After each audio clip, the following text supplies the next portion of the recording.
আজ 12 এপ্রিল 2024। তো আজকে ঢাকা, চট্টগ্রাম এবং সিলেট এই তিনটা ভিএফএস গ্লোবালের কোনো প্রকার আপডেট নাই। আজকে শুক্রবার, আগামীকাল শনিবার, আগামীকালও কিন্তু আপডেট থাকবে না। আগামীকালও কিন্তু ভিএফএস গ্লোবাল বন্ধ, এম্বাসি ভিএফএস গ্লোবাল বন্ধ, দুইটা বন্ধ থাকবে। তো অনেকেই প্রশ্ন করেন যে ভাই ভিএফএস গ্লোবাল আবার কবে খুলবে। আগামী রবিবারে ভিএফএস গ্লোবাল কিন্তু খোলা থাকবে। 14 এপ্রিল ভিএফএস গ্লোবাল এম্বাসি সবকিছু আবার খোলা থাকবে। তো ঈদের জন্য ঈদের দিনটা বন্ধ ছিল, প্লাস শুক্র এবং শনিবার কিন্তু এমনি বন্ধ সরকারি, সবাই জানে। আচ্ছা, আজকে কোনো প্রকার তো আপডেট নাই, তবে আজকে কথা বলবো ভিএফএস গ্লোবাল বা এম্বাসির সামনে কিছু মানুষ আন্দোলন করবে। আহ, অনেকেই চাইতেছেন যে আন্দোলনটা করবে, তারা আন্দোলনটা কইরা কি বুঝাইতে চাইতেছে এখন আমি আপনাদেরকে এক্সপ্লেইন করার চেষ্টা করব। তো কিছু অসাধু দালাল যারা এই বর্তমান সময় আইসা এই আন্দোলনটাকে গইরা দিয়া চাইতেছে, মানে আন্দোলনটা কইরা করতে চাইতেছে এই কারণেই যে তারা এই পুরো যেই ভিসার যে একটা জঞ্জাট, এটা তারা ছুটাইতে চাইতেছে। তবে এটা করলে কি হবে, এটা ছুটবে না, আরো বেশি জট লাগবে। দেখেন, কয়েকদিন আগে যে আন্দোলনটা হয়েছে, আপনারা এখন অনেকে প্রশ্ন করবেন যে ভাই কয়েকদিন আগে যে আন্দোলনটা হয়েছে সেইখানে তো তারা আন্দোলন করলো এই অ্যাপার্টমেন্টের যে সিস্টেমটা এই ভাঙার জন্য, সেটা তো অলরেডি ভেঙে গেছে। ভাই, এই অ্যাপার্টমেন্টের সিস্টেমটা, কথাগুলো বুঝবেন, অ্যাপার্টমেন্টের সিস্টেমটা জাস্ট তাদের এই আন্দোলন করার জন্য কিন্তু ভাঙে নাই। তারা এর আগেই ভিএফএস গ্লোবালের সাইটে আপডেট দিছে যে তারা অ্যাপার্টমেন্টের একটা ব্যবস্থা করবে। তো সেই ব্যবস্থাটা কিন্তু করা হয়েছে, জাস্ট আন্দোলনটা করছে তারা যাতে অ্যাপার্টমেন্টের যে ব্যবস্থাটা তারা উদ্যোগটা নিছে সেটার জন্য তাড়াতাড়ি কার্যকর করা হয়। তো সেটা কিন্তু তাড়াতাড়ি কিন্তু তারা কার্যকরও করে ফেলছে। তো অনেকে অ্যাপার্টমেন্টের জন্য বুক করছেন, এখনো পর্যন্ত যারা অ্যাপার্টমেন্ট গুলা ডেট গুলা পাইতেছেন না, তাদের খুব শীঘ্রই কিন্তু জানানো হইব। তারা একটা আপডেট দিছে, সে আপডেটটা তারা কার্যকর করবে না, এটা কখনই হইতে পারে না।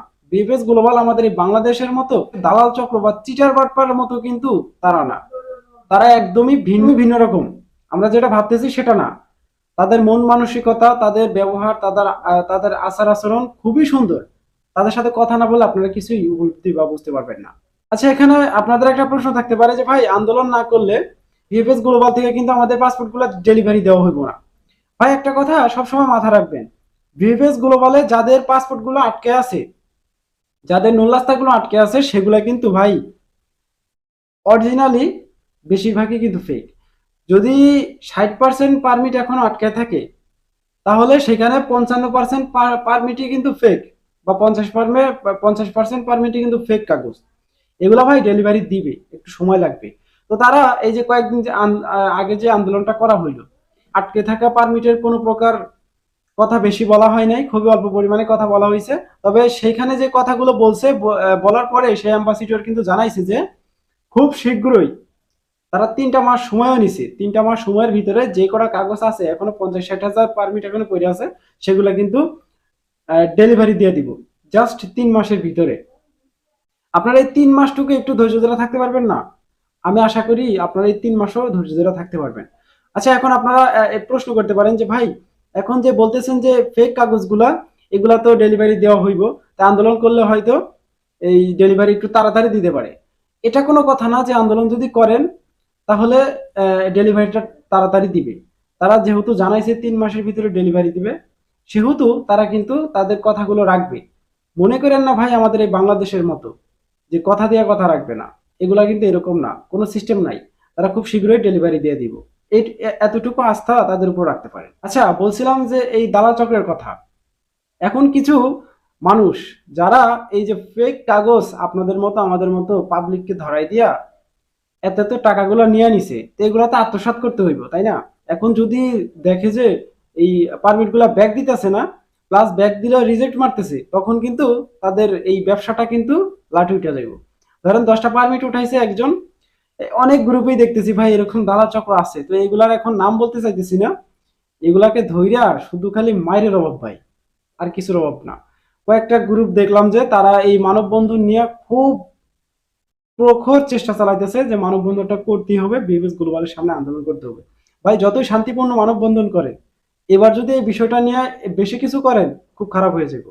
আপনাদের জন্য তো অবশ্যই খারাপ হইব, প্লাস আমরা যারা এই অরিজিনাল যারা পাসপোর্ট গুলো জমা দিয়ে রাখছে তাদের জন্য আর বেশি খারাপ হইব। এটা একটু মাথায় রাখবেন।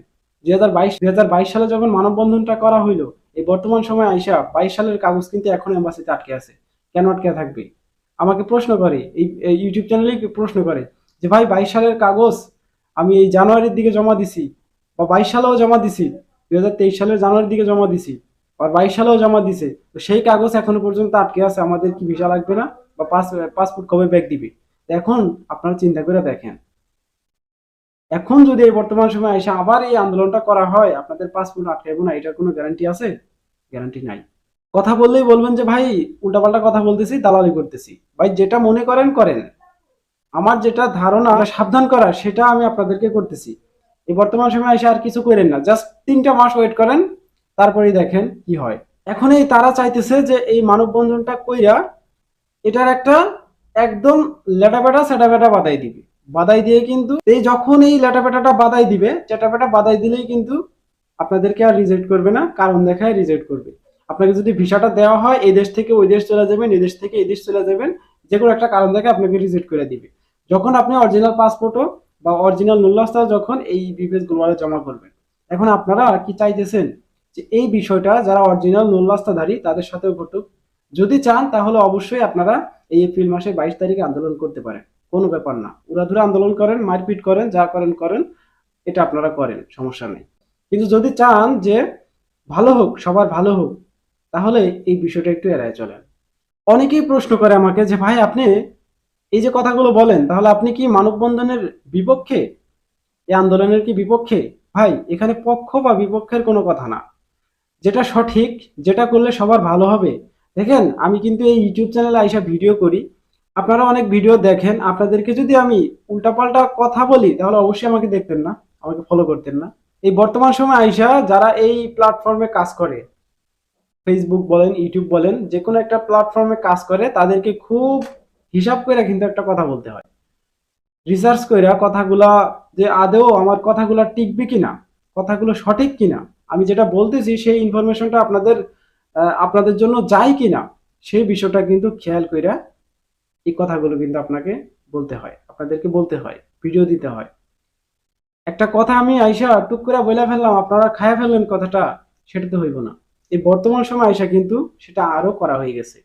আচ্ছা যাই হোক, আপনারা যদি বুঝলে বুঝ পাতা, না বুঝলে আর কি করার, না বুঝলে আর কিছু করার নেই। আপনাদের তো মায়েরা ধইরা কাইটা এইভাবে বোঝানো যাবে না।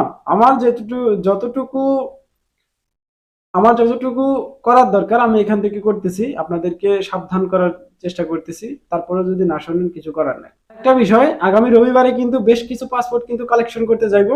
কারা কারা যাইবো, যদি আপনারা ভিডিওটা দেখে থাকেন, বিএফএস গ্লোবাল খোলা আছে কিনা সেটা দেখার জন্য ভিডিওটাতে ক্লিক করছেন। তো কারা কারা রবিবারে কালেকশন করতে যাইবো তারা অবশ্যই কমেন্ট করবেন, কত তারিখে জমা ছিল সেটাও একটা কমেন্ট করবেন। যদি ফ্যামিলি বিষয়েও কেউ ভিডিওটা দেখে থাকেন, আপনাদের যদি কোনো ইনফরমেশন লাগে তারাও কমেন্ট করবেন।